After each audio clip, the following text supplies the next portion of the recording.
Boom. Here we go, people. We are live. I'm Mary Grace, and this is going to be a really exciting show. This is a show that you might want to take some notes for. We are going to talk to you about some very real and effective strategies to help you as we go into what I would say is the 11th hour, just trying to save this country and to understand how, just how to have an impact on where you are and start where you are and learn how to move forward from there. I have with me on this show today Boone Cutler. Boone is the co-author of a series of books with General Flynn. You probably recognize that name. We've had Boone on the show before. It's great to have you back. Thanks for being here on this Saturday night. Thanks for having me. It's great to be here. Thank you. Yes, we've talked about this book, The Citizen's Guide to Fifth Generation Warfare. This is your introduction. And then tonight, we're pretty excited to talk about the role of the church here. And it's just part of the series, the third part of the series. And the good thing about this is you do get a little bit of an introduction in some of the terminology in the beginning. So if you're behind, go ahead and just get this book and start here and jump in. And I don't think you have to be like hyper religious to read this book. In fact, it's better if you're not. But tell us a little bit about this. You and General Flynn teamed up to put this series together as an education module and program, and it's answering a lot of people's questions about how do I get involved and how do I have an impact. So can you just unpack this for us a little bit?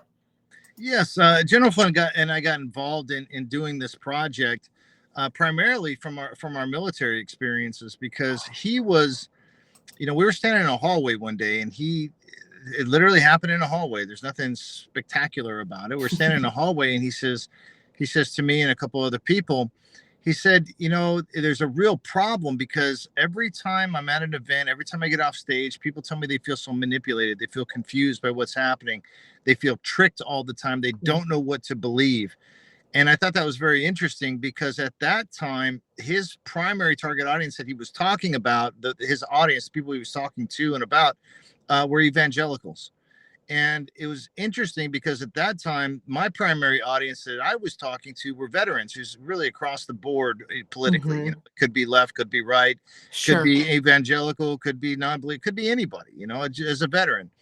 And I said, that's very interesting because I'm getting the same response from a totally different group of people. And then we kind of put our heads together and identify what's going on. And that's fifth generation warfare. So how do you package that?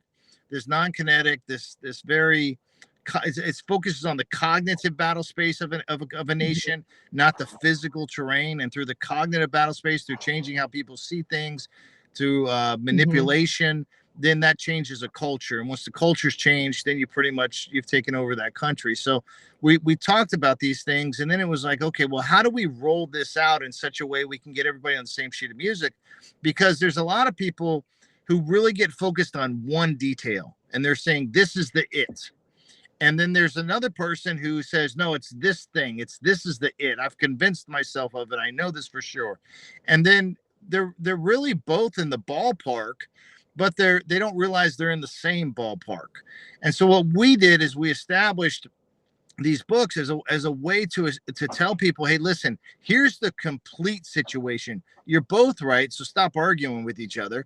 And also, Mhm. here's some terminology with definitions so you can have a conversation, because right now you're arguing over details and you're missing the entire subject, and therefore you're not even mobilizing because you're confused and you want to be the one that's more right. That Mm. was one part of it. The other part of it is coming from the military background. What we were really looking at it is training. How are we going to train Yeah. people to get them on the same sheet of music, remove the confusion, because when people are confused, they do nothing. So remove the confusion and then kind of give some bumpers in there to say, hey, listen, this is left, this is right. As long as you're going down this lane, regardless of specifically what you're trying to go after, at least you're all moving in the same direction.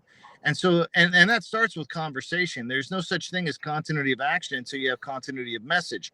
So this helps people get on the same message and also helps get people mobilizing in the same direction and we can at least have the same conversation, which is huge. If you've ever been around people in the military as a civilian, sometimes when the guys in the military are talking, it sounds like they're talking in a foreign language, but they Yeah. understand each other just fine. And the terminology they use is a shared terminology with each other. There's shared definitions. And so there's less confusion between them, but meanwhile everybody else is standing around going, well, what that guy just say?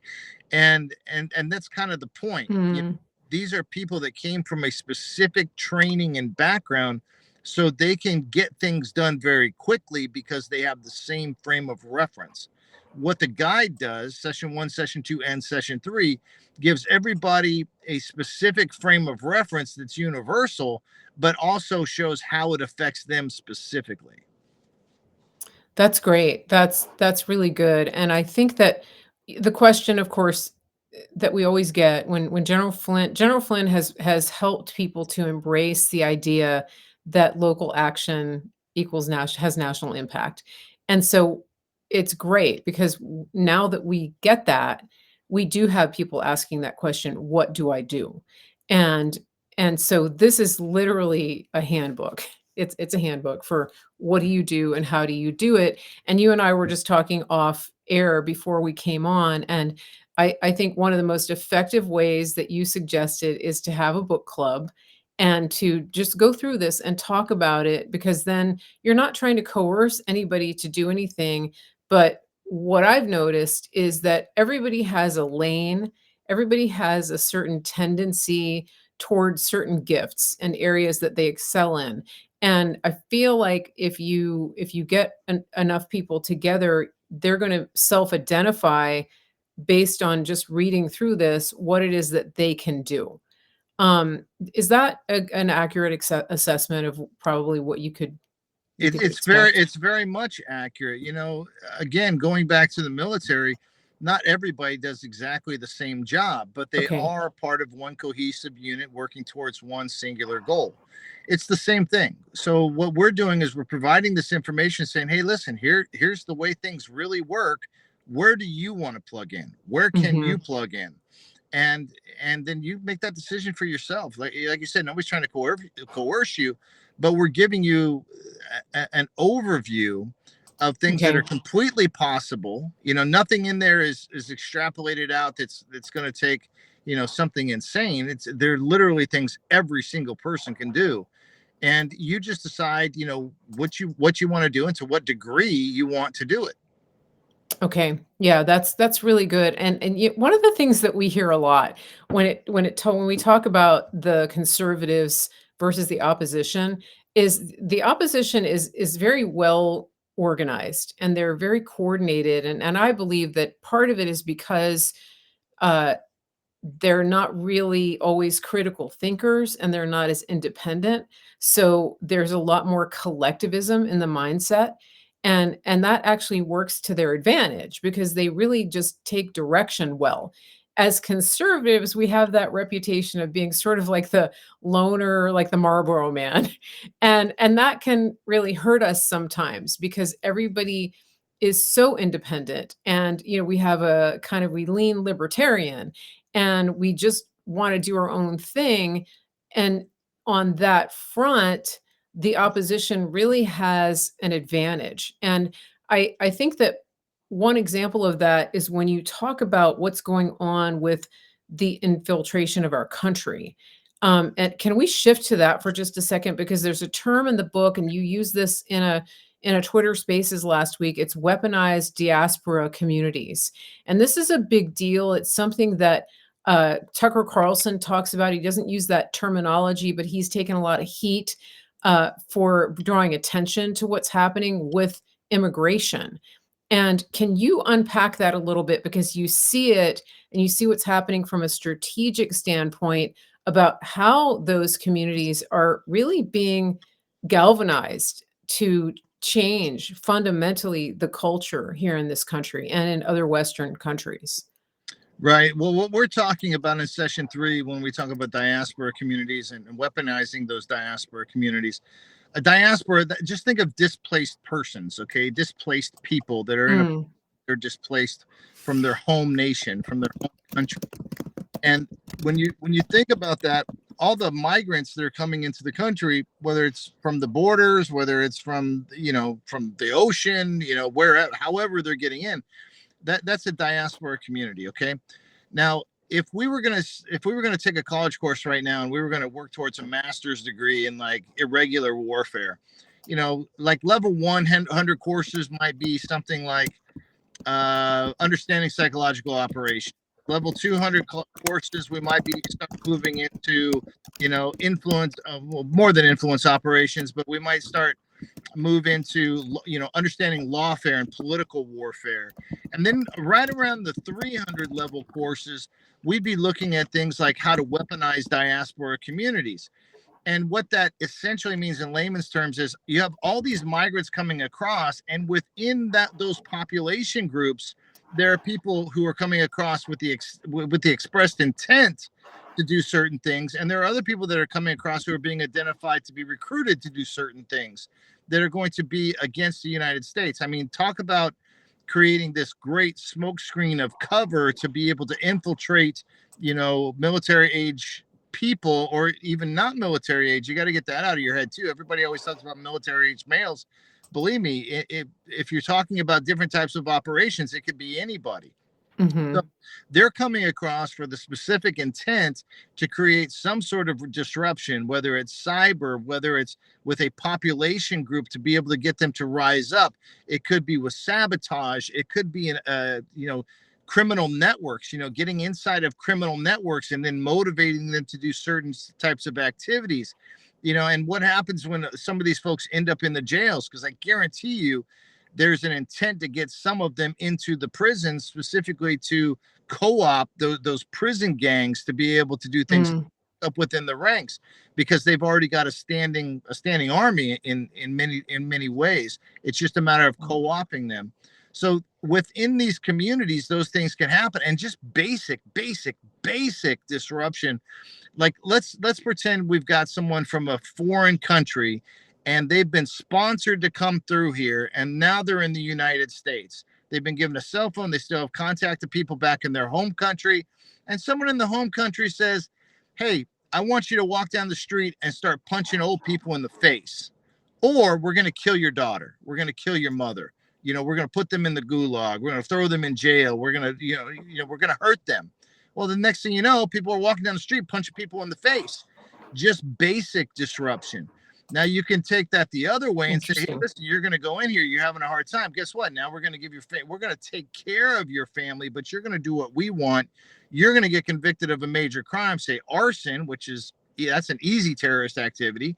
And then when you're in prison, we want you to get into this gang, or we want you to start a gang, be a part of a gang. And then we're going to use that gang's network to start doing our things. Okay. So criminal networks, terrorist organizations, it's all the same thing. And they are in place within these communities that are coming into the United States. Now, without doubt, and I will say this, there are a lot of people coming in this country that truly are just trying to find a better way of life. They're doing it the wrong way, but that Mhm. doesn't make them a criminal. Yes, they're a criminal because they came across the border. I'm not going to get into the hyperbole, but as far as being criminally minded to be part of a criminal network to conduct operations against the United States, they don't have anything to do with that. They don't want to have anything to do with that. So many will avoid that, but many will be co-opted into doing that simply because the safety of their family is at stake. Sort of like our politicians in DC. Sort of like them. Yeah, that are being co-opted into doing things that they normally wouldn't do, and you didn't elect them to do that, right? It the this it's very interesting, and I want you to talk. So part of the title of today's show is "Stand Up and Speak Up," and so we talk about local action, we talk about having national impact. The biggest objection that I get still is if I say something, I don't wanna say anything because my husband's job.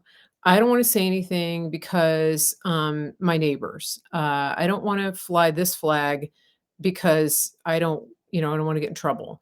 And it's and I'm just not wired that way. I'm just naturally gonna stand out in the crowd, and that's just my makeup. But I get that not everybody is that way. you said something recently about the majority that we have, and you compared it well, there were some interesting observations, and I wanna revisit what you said in that space. You talked about the experience that you had in Iraq with people whispering the truth, and then you were really encouraging people in this country who are leaning conservative, who are what they call, I guess, MAGA Republicans or whatever they call us these days, about the majority. Can you sort of unpack that again and talk about the contrast of what you've seen and what's happening, but what's true? And there was the term that you used. Hold on, I got to look at my notes because it was the learned helplessness, but the impact indicators. So the way people are acting versus what you've seen around the country on the movie tour about how people the majority.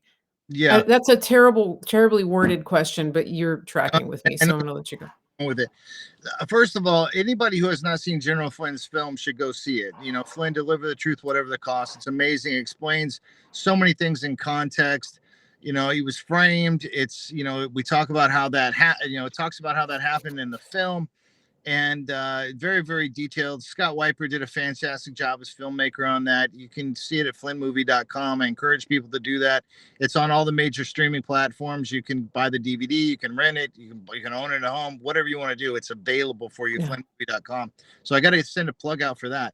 But I will tell you, I traveled for 2 months with General Flynn around the country, and we crossed the country back and forth. We crossed the country twice, and we also went, just about every state. We went through just about every state, stopped in a lot of different places. And I'm telling you, it was good for me because I got an experience most people don't get.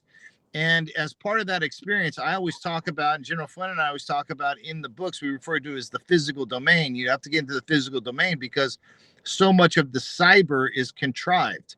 You really don't know Mhm. what's happening. And I every single truck stop, every single gas station, every restaurant, every hotel, every church, it was amazing. We're stuck in this trying to create awareness thing.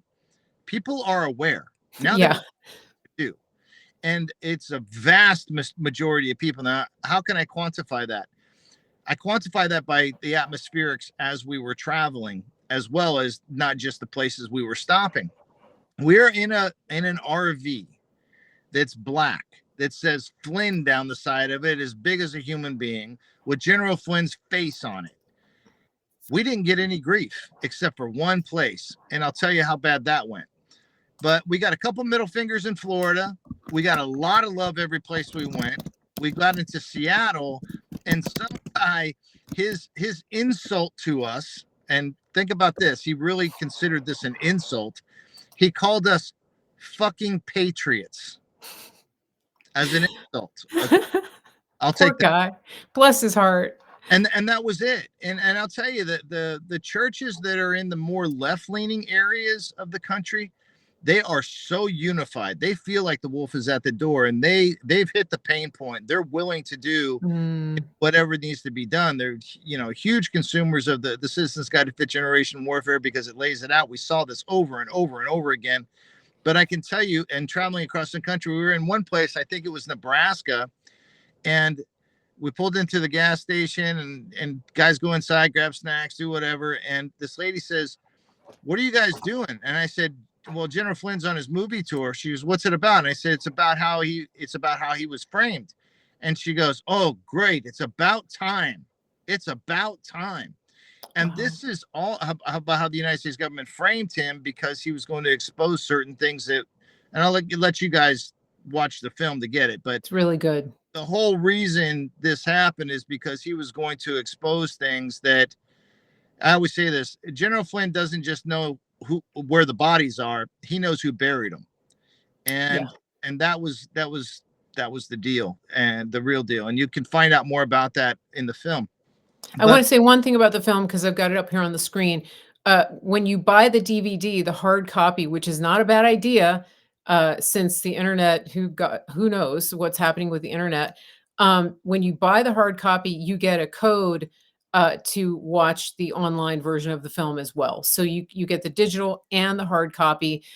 There's some specials on there, like buy three get one. You can also do a pay it forward option where you can purchase the extras so that the team can give them to veterans and active duty and things like that. So make sure you poke around on the website and get the best deal. When you spend a certain amount, you're going to save, et cetera, et cetera. But really consider getting the DVD. You also get 3 hours of bonus content with that DVD. That's the other thing. You're not going to get that if you do just the digital download. Okay, keep going. That bonus content is gold. Gold. I encourage everybody to watch it. But enough about that. Okay. I can't say enough. I really Can you can't say enough talk? about the film. But Okay, what I was telling you about is giving people the Iraq. example. You know, when I was in Iraq, one of the things we would use as an indicator for the level of learned helplessness we were observing in the populace was how they would respond to questions, how they would respond to certain stimulus. And when they would tell the truth about certain atrocities, certain crimes, but conducted by the militia that was being used against them inside of Iraq, they would, once you establish rapport, they would talk about it. You had to be pretty savvy about getting to that point, but it was absolutely by their own free will. They wanted to get it off their chest. They were hurting, but they would whisper. They would only whisper the truth. They honestly were so succumb by this learned helplessness, which basically means by feigning helplessness, they have a better chance of survival. Remember that. By feigning helpless, you have a better chance of survival because nobody's going to focus on you. You're not going to get that negative attention. And in different environments, negative attention means different things. In the United States, more than likely, nobody's going to come up to you and shoot you in the head, or they're going to kidnap you because of something you think and say. In that environment, they did. And they would speak with a whisper. I'm seeing the same whisper in the United States now. When people want to talk about something patriotic, they want to talk about certain political agendas, they whisper to each other. They lean across the table. They say it very low. They could be in their own home and they're going to whisper. This was not the case in the past. You go back to the 70s, 80s, 90s, people could speak freely. Now, it was improper to speak about, religion and politics at a party. Everybody said that. But beyond that, people just spoke normally and it was fine. It was always just fine. But now people are whispering. So this is an indicator of learned helplessness. No totalitarian government anywhere ever existed without first imposing learned helplessness on the populace. Can So you what say I'm that telling again? Just say that again. Say that again. no totalitarian government ever existed without first exhibiting some sort or imposing some sort of learned helplessness over large segments of the population because they were in control and they were totalitarian. People were afraid. Well, in today's world in the United States, people are afraid of embarrassment like they're afraid of a government that's going to try and hurt them. The truth of the matter is, when I see people speaking out and talking and saying what they really think, people thank them. They don't criticize them. They thank them. They appreciate it. Do it with some tact. Be articulate. Don't be a jerk. You can't. There's a misnomer out there. People, I just tell it like it is. No, you tell it like you're an asshole. That's what you Mhm. tell it like. And then nobody likes you, and then you think it's because of your political agenda. No, it's because of your personality. So Mhm. be open-minded. Have good discussion. Don't be polarizing. Don't be demeaning. Just talk. Just be a normal. Don't act Mm. crazy if you're not crazy. And it's crazy to act like you're standing on a soapbox screaming at people and telling them that they're wrong. You're not going to get any type of positive response. And it's not because of your agenda, it's because of the way you're behaving. So you can't do that. And the other thing that's crazy is acting like you have to whisper the truth when you don't. You Interesting. can't do Yeah. that. Don't act crazy if what you're doing is not crazy. So just be normal. Mhm. Just be normal. Just be normal. You said something about establishing rapport, and I think what you're saying is that you establish rapport so that you can just have a normal conversation. Can you give some examples of how you do that in a situation, especially where people aren't as inclined to talk or to want to be open? How do you bridge that gap? Okay, we're talking technique. Okay, if you're, first of all, be a good listener. Okay, find out where somebody else is coming Mhm. from, and don't demonize them for something they tell you, and just be a good listener, and ask them to expand on the things that they're talking about. Let them talk. Get that out there, and be affirming. The other thing that I think is important as a rule is don't try and get everything out in one sentence or one setting. When you're meeting somebody new, you see this, people start talking. Next thing you know, somebody just opens up the floodgates and they're like, blah, blah, blah, blah, blah, blah, blah. And usually people kind of cringe because the intensity is too much and they don't know Mhm. you well enough to accept that type of intensity. So then they avoid you. So a better way to do it is remember 3 cups of tea. Okay. When you sit down with somebody for the first time, that's your first cup of tea. That's your opportunity to get to know about them. The second cup of tea, now you start to know about their family, how they spend their time, where they grew up. Now they start to listen to you because now it's the second meeting. Now they're listening to you, and you talk about yourself. You humanize yourself to that person. Be human. Let them humanize themselves to you. Then when you sit down for that third cup of tea, now you're talking, let's say a cup of tea takes 45 minutes. So now you've spent an hour and a half with that person. You're into that third cup of tea, and now you can start to talk about things and you'll know how far you can take it. But now you can just start talking about things. You're already human to that person. You've established rapport. You didn't try and cram something down their throat in the first 10 minutes you met them. They like you. Being likable is a huge thing when it comes to establishing rapport. And then now they're going to listen. Now they're ready to receive what you have to say. So take your time, be poised, be deliberate, be a good listener, and be likable. It's that simple. Yeah, that's good, that's good. I'm taking mental notes here. I can be very intense, I know that for sure, and I think a lot of my audience can too, and this is a good reminder for me too because, you know, we spend so much time in this world, and we spend time, especially on social media, you're kind of siloed sometimes with like-minded people, and it's easy to assume that either everybody thinks the way you do or that they want to know. And so this is a great reminder for me just to understand that not everybody's even coming into a situation with curiosity. And also one thing that I try to think about too is that people are really busy and they're working, they've got, families and jobs and obligations that keep them from being dialed in as much as maybe I am because it's my job to be dialed in and to pay attention. So I do have to remember that sometimes, and I try to ask questions when I'm out in public, like, "Did you know about such and such?" And "Did you know about this? Have you heard about this before?" And a lot of times I get people, they don't know. They have no idea. They haven't heard about it or a lot, and believe it or not, there's a lot of people that still don't even know who General Flynn is. And, because to me, it's a household name, but it's not a household name to everybody. Just Right. like Russiagate, to me, it's just like everybody should know about that, but they don't. And the word hasn't even crossed their minds. And so that's something that I have to remind myself a lot, and I hope that helps my Yeah, you listeners have to as start well. with what you have in common with that person. Yeah. Yeah. I think that's very important to start with what you have in common, and don't try and message or recruit. Just try and make a friend. Like, what would you do to Mhm. make a friend? And I tell guys out there, well, I guess it's different now, but guys who are a little bit older, it would be like, do you remember what it was like before you were married and you were young and you had to meet a girl? Remember how you acted? You were ingratiating, you were polite, you were smiling, you were nice, you weren't trying Mm. to, you're trying to find a common ground and then work from there. It's the same thing. It's the same thing. Mm. There's really no difference. So find the common ground and then work from there. And don't go so fast. Like I said, it's about being likable, and your whole point. You're going to spend a little bit of effort even getting to that first cup of tea. But then once you're there, your goal is to be likable enough that you can get a second cup of tea with that person. When I'm Mhm. talking a cup of tea, I mean time, you know?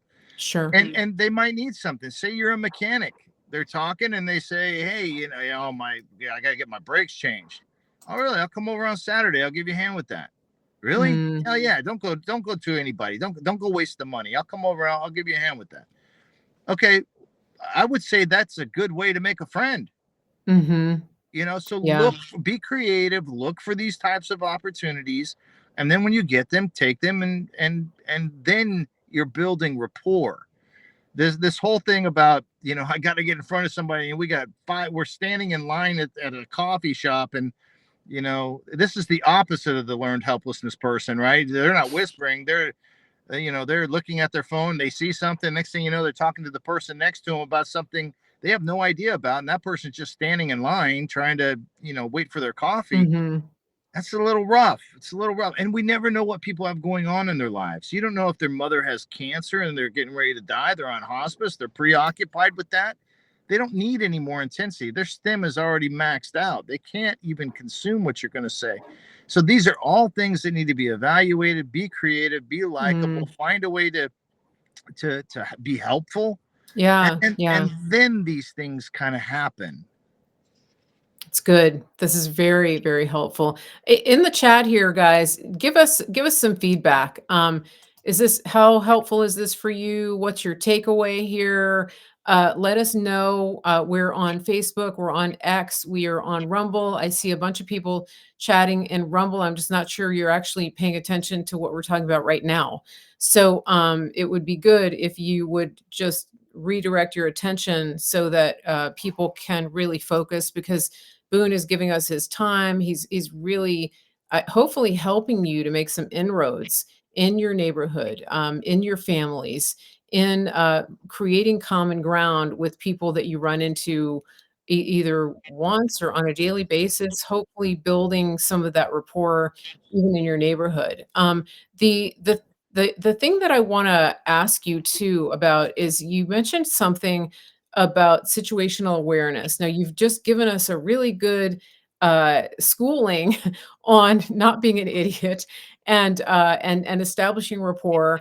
But there's also something that I think I do want people to be aware of the possibility of being set up, the possibility of, being in a group situation or at a big event and being provoked and things like that. And I think some people are aware of that, but not everybody is. So, can you share a little bit about that with us?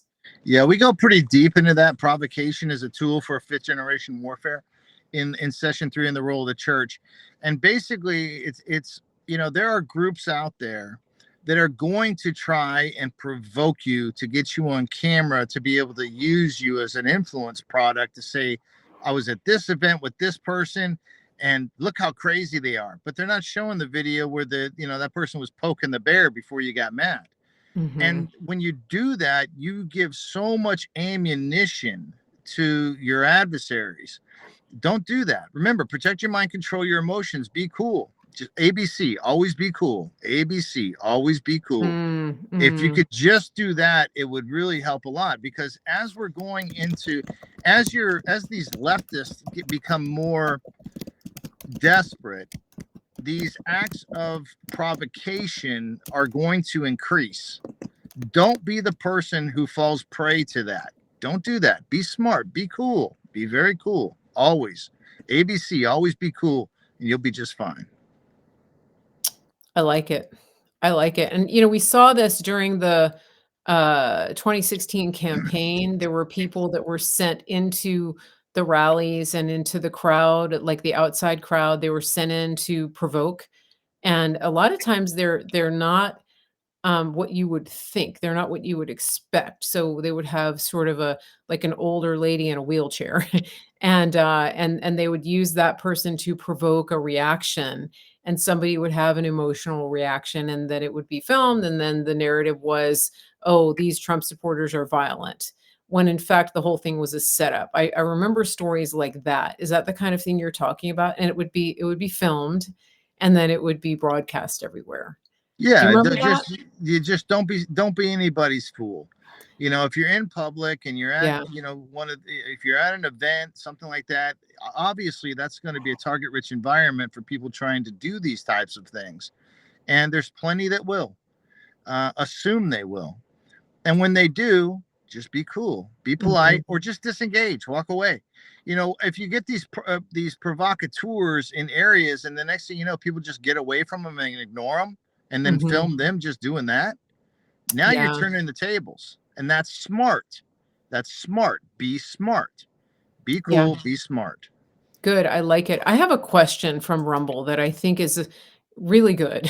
So, when you get to the point where you've established the rapport and you're on the 3rd cup of tea or the 2nd, and you're sort of trying to explain the way things are. And for example, we're talking right now about your adversary. We're talking about the opposition, things like that. And sometimes we even say things like, well, what they're really doing here is trying to provoke you. The big question that this listener has, let me go back to it. I think it's a great question. This is, I think, Nancy Parsons and Parsons. Hi, It's help, Nancy. it's helpful to try to meet new people and tell them the truth, but it's always hard for me to explain who they are. When I'm telling these facts, I can't always explain. I think that's a great question because it's kind of nuanced because there's different factions, but sometimes when you say things like the New World Order, then that's when people really think you're in crazy territory, even though it's not crazy. So how do we how do we explain that? What's a good little Well, simple way? the first thing is this, and I just have to say this, but that is a common question. And if I could give you all the details for that in one podcast, I absolutely would. But it took 23,000 words to explain it in session one. Right here. And that it's in there, and that will help you negotiate that, no, negotiate that situation. um, I think that the bottom line is don't get into the theys and the thems if that person isn't there with it. Mhm. If you're talking about you don't like your current if you don't like your school board, you say the school board, right? If you don't like a certain politician, you say their name and you explain what happened. So you personalize it to the thing that you're talking about instead of saying they. Have a specific example. Stay away from the theys. Most people are not ready for the whole New World Order conversation Mm. because the New World Order is a lot like the old World Order. It's just different people. It's always the same game. I explain it this way: as long as humans are animals, there will always be a pecking order, and as part of that pecking order, people are going to try and control other people.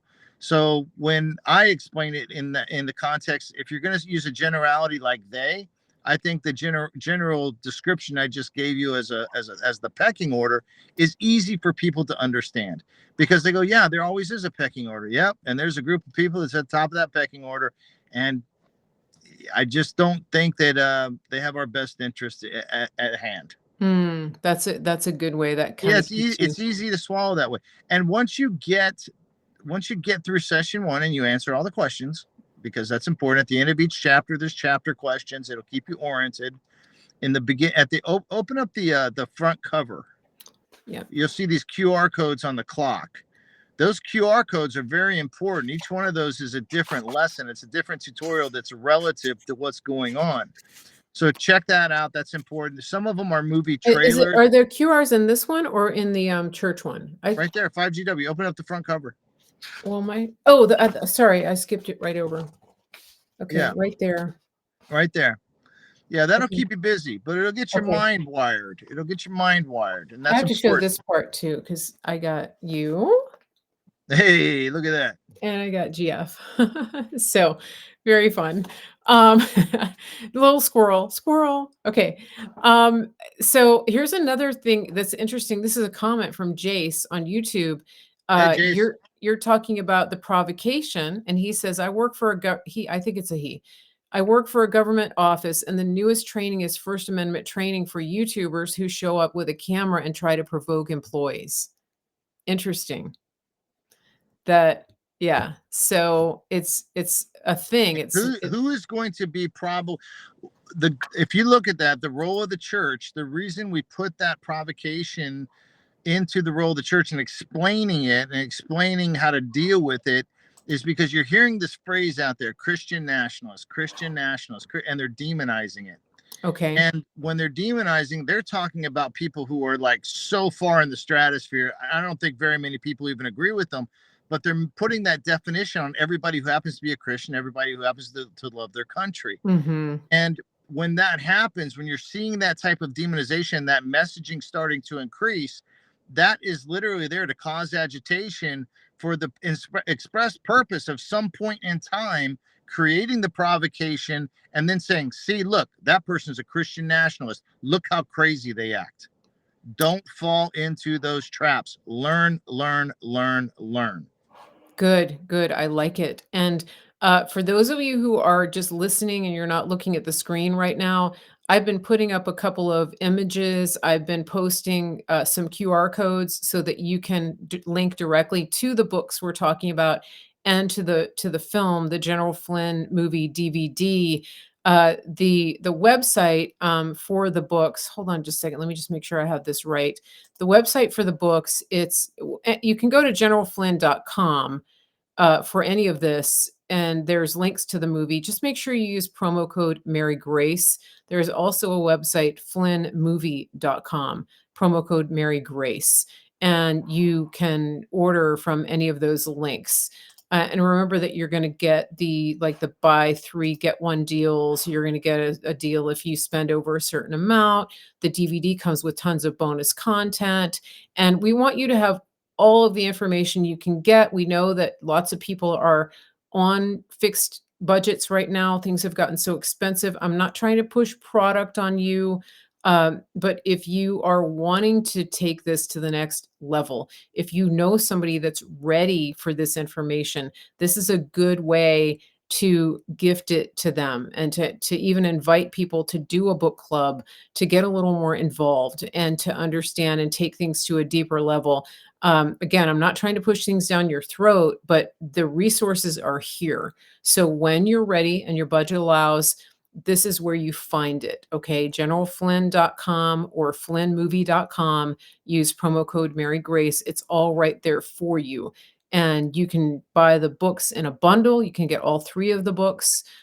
You can do whatever you want and throw some merch in there because people love those challenge coins and things like that. So it's up to you. I really want you to have these resources though, and I'm so grateful to Boone for his knowledge and his ability to teach us, because you guys know how intense I am, and I haven't really been able. I'm not good at dialing it down to this simple level. Sometimes I give you I get so intense and I get so passionate about it that I'm not as good about giving you the nuts and bolts and holding your hand and about at the process of what to do. So I really think this is going to help a lot of people who ask me all the time, what do I do? What do I do now? How do I do it? Here we go. He's showing it to you. He's spelling it out. I want to honor your time here. How you doing here, Boone? I'm Are doing good. we I mean, we can do another 5 minutes. okay? Dinner's not quite ready yet. Okay, all right. Let's run another 5 minutes. So I want to I'd like just to check. take some more questions. If there's more Yeah, questions in the yeah. chat, I was just gonna. I love to talk to people. I mean, they just don't have giving the access for that is wonderful. If there's a question, I'll happily take it. Yep, let me just run through the chat here. The I'm seeing some comments too that are kind of, you guys are so helpful to each other. I have such an engaged audience. And for those of you who are listening, you know that we get shadow banned on all these platforms. So please remember that when you come back on the replay, it's super important if you could help us out by leaving a comment or a question. Let us know what you found of value in this, and then also tag people that you know. That's a great way for them to see it, and then share it to your timeline. Do everything you can to get this out because the algorithms are not in our favor when we're sharing information like this. So please help us to get it. And on Rumble, it would really help a lot if you would go to the video and hit the thumbs up under the video. Hit that little thumbs up and then come back and leave a comment after the fact. Every time you do that, it sends them a signal. There are real people working at Rumble who are looking for these indicators of what is of what's happening and what people are engaging with. Okay. So Can I add to that? yes, Copy the please do. link and send it to your friends in text. Peer-to-peer communication is very, very powerful. It's very, very powerful, and it's a way to get around this all on my feed, because all they got to do is silo your feed or silo your page, and then nobody sees it. But if you're sending it out by text to people, a lot of people have text threads, on Signal and stuff like that. Drop it in there. It's a way to get to a lot of people at one time. You're showing support for the show. You're showing that you are knowledgeable about something that they probably want to know about. So set yourself up for success. Send it, take the link, and put it in the places where people can absorb it. Excellent, excellent. And everybody who's listening, you have my permission to cut clips from these conversations. If you find a snippet of information that is helpful to you, cut it into a shorter clip, post it in your stories, post it in your reels, and tag me. Tag Mary Grace Media on Instagram and Facebook. I see those tags and I will then share it, and that's how it keeps going. Also on X and on Truth Social, same thing. Tag me at Mary Grace TV on X, at Mary Grace on Truth Social. If you do that, I will see it. I've got a couple of comments here that I want to point out. This is a really important reminder. Girl Squirrel says, "This is such a good reminder. I often forget that not everyone knows the things I've learned. I've digested so much information over the past few years. I sometimes think everyone has heard the same." This is so important to understand. And then I have another comment from, Metal, it looks Fullerene. I'm sorry, I can't read your handle, but get involved in local politics and you will meet like-minded people and make a difference. Become a precinct committee person. I became a precinct committee person. I'm surrounded by like-minded individuals and can actually make a positive change. Good job. Simple salsa lady. I like to use humor in response to them or tell them God loves you too. So humor, how does humor come in here? No, it's dopamine, right? I mean, at the end of the day, you make somebody laugh, you're injecting dopamine into them, and then they like you. Back to the comment about the guys back in the day, we actually had to go meet a girl. You try to make her laugh. What's the number one Mhm, thing girls were looking for? Oh, someone who can make me laugh. Why? Because it's dopamine. You give them those feel good hormones. mhm. So that's really what's at the base of all that stuff. If you can exchange a little bit of dopamine with somebody, they're probably going to like you. Yeah, and here's something Marita says. That's good. I love it. Just kind of get them out of that space. Marita says most of the elderly people 60 and above are so glued to CNN and MSN that they believe everything that's handed to them. So, what are some good things that you could say to people maybe who consume that content? Are there some questions you could ask them, or yeah, how do you do that? I'm going to default to the whole. That's there's a lot of information in session 3 about that kind of stuff. But it does come down to a level of creativity. You got to use what you Mhm. have in front of you. You got to meet people where they're at. Yeah. So if you're dealing with, I would have to know the person. There's a lot of things you'd have to know there, but there are absolutely opportunities. And I wouldn't focus on the fact of what they're watching, because remember, news agencies and your favorite podcaster, that's just the church you're tuned into. They Mm, become churches, and so people protect it because that's where they're getting their ideology from. So they're going to be very, very protective of that. So mm, if you meet an Episcopalian and your first comment is Episcopalians suck, you're probably not going to do too well, right? But focus on where the commonality is. Find that common ground. yeah. And it doesn't Mm. matter what they're watching, what they're listening to. Find that common ground. Be likable. Exchange a little dopamine if you can. Be helpful to them, and then just be human and have conversations. But don't whisper, and don't be afraid, and don't scream. Just be normal. I like it, I like it, and, I have one more question from my audience. I kept forgetting to ask you this. I mentioned cutting clips. One thing that I want you guys to do to help me, because this content that we're talking about today is so valuable, but I'm so involved in the conversation, I forget to bookmark sections that would be good to cut into shorter clips. And so what I wanna ask you guys to do is send me an email, info@marygracemedia.com, or just leave a note in the chat and say, "Hey, starting at this timestamp, Boone said something really amazing that I think would have an impact on a lot of people. This is a good place to cut a short clip." That would help me so much, because otherwise, I have to go back through every single show that I do and identify that content, and I don't necessarily know what stands out to you. So if you give me a little bit of a reminder or just say, yeah, hey, this had a huge impact when he said this right here, then I can go back and cut it and we can share it and get those shorter snippets. And then that could be things that you can share with people as well. Hey, here's a 30-second clip. Here's a 60-second clip. This is something that really hit me. What do you think about it?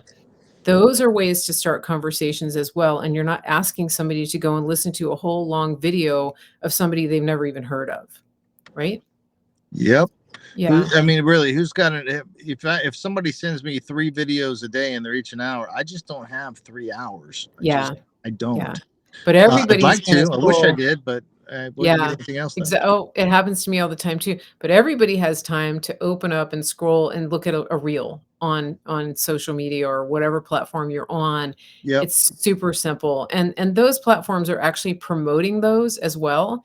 I noticed that with Facebook, when I make a reel or a story, I get, thousands of views.